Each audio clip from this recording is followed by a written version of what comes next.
ಗೊತ್ತಿಲ್ಲದೆ ಇರೋರ್ ಜೊತೆ ಟೀಮ್ ಔಟಿಂಗ್. ಯಾರು ಇವರೆಲ್ಲ? ಇವತ್ತು ನಾ ವೀಕೆಂಡ್ ನಾಗ ಟ್ರಾವೆಲ್ ಮಾಡ್ತೀನಲ್ರಿ, ಆ ಟ್ರಾವೆಲ್ ಕಂಪನಿ ಮತ್ತೆ ಇನ್ನೊಂದು ಟ್ರೆಕ್ಕಿಂಗ್ ಕಂಪನಿ ಇದು ಕೊಲಾಬ್ರೇಷನ್ ಇತ್ತು. ಅದಕ್ಕೆ ಎಲ್ಲಾ ಗೈಡ್ಸ್ ನ ಕರೆದಿದ್ರು. ಬಸ್ಸಲ್ಲಿರೋರು ಯಾರ್ಯಾರಿಗೂ ಗೊತ್ತಿಲ್ಲ. ಒಗ್ಗಟ್ಟಿನಲ್ಲಿ ಬಲವಿದೆ ಅಂತ ಒಂದು ಇಂಟ್ರೊಡಕ್ಷನ್ ಕೊಟ್ಟಿ ತಾಂಬಡಿ ತಾಂಬಡಿ ಅಂತ ಸಾಂಗ್ ಹಾಕರ್ ಯಾರ ಜೊತೆ ಕುಣಿತಾರ ಅನ್ನೋದೇ ಗೊತ್ತಾಗ್ಲಿಲ್ಲ.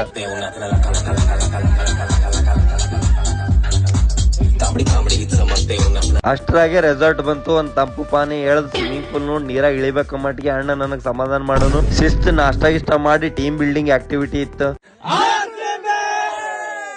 ನಾವ್ ಇದ್ದಿರೋ ಟೀಮ್ ಒಳಗ್ ಜೋಶ್ ಜಾಸ್ತಿ ಇರ್ತದ್ರಿ. ರಿಸಲ್ಟ್ ಎಕ್ಸ್ಪೆಕ್ಟ್ ಮಾಡಲ್ಲ. ನಮ್ ಟೀಮ್ ವಿನ್ ಆಗಿ ನೋಡಿ ನನಗ್ ಬಾಳ ಶಾಕ್ ಆಯ್ತು. ಗೇಮ್ ಮುಗಿಸ್ಕೊಂಡ್ ನೀರಾಗ ಒಂದೆರಡು ಡುಬುಕಿ ಹೊಡೆದು ಶಿಸ್ತು ಮಧ್ಯಾಹ್ನ ಊಟ ಮುಗಿಸ್ಕೊಂಡ್ ಟೀಮ್ ಇಂದ ಮೀಟಿಂಗ್ ಇತ್ರಿ. ಇಲ್ಲಿ ಕುಂತಿರೋರು ಯಾರು ನಾರ್ಮಲ್ ಇಲ್ರಿ. ಎಲ್ರ ಹತ್ರ ಡಿಫರೆಂಟ್ ಆಗಿನೇ ಮೈಂಡ್ ಸೆಟ್ ಅದ, ಡಿಫರೆಂಟ್ ಆಗಿನೇ ಪ್ಲಾನ್ಸ್ ಅದ. ಏನಾದ್ರು ಒಂದ್ ಸಾಧನೆ ಮಾಡ್ಬೇಕಮ್ಮ ಮೈಂಡ್ ಸೆಟ್ ಅದ. ಎಲ್ರು ಫುಲ್ ಟೈಮ್ ಸಲುವಾಗಿ ದೊಡ್ಡ ದೊಡ್ಡ ಕಂಪನಿದಾಗ ಸಾಫ್ಟ್ವೇರ್ ಇಂಜಿನಿಯರ್ಸ್ ಆಗಿ ಕೆಲಸ ಮಾಡ್ತಾರ್ರಿ. ಅದಕ್ ಬಿಟ್ಟು ಅವ್ರ ಪ್ಯಾಷನ್ ಫಾಲೋ ಮಾಡ್ಬೇಕಂತ ಹೇಳಿ ಈ ಫೀಲ್ಡ್ ಚೂಸ್ ಮಾಡ್ಕೊಂಡಾರ. ಅಲ್ಲಿಂದ ಬೆಂಗಳೂರು ಕಡೆ ಬಂದು ಅಡಿಗೆ ಮಾಡಿ ಊಟ ಮಾಡ್ಬಿಟ್ಟ. ವಿಡಿಯೋ ಇಷ್ಟ ಆಯ್ತು ಲೈಕ್ ಮಾಡ್ರಿ, ಫಾಲೋ ಮಾಡ್ರಿ. ನಮಸ್ಕಾರ ಇಲ್ಲ ದೊಡ್ಡ ಮಂದಿಗೆ.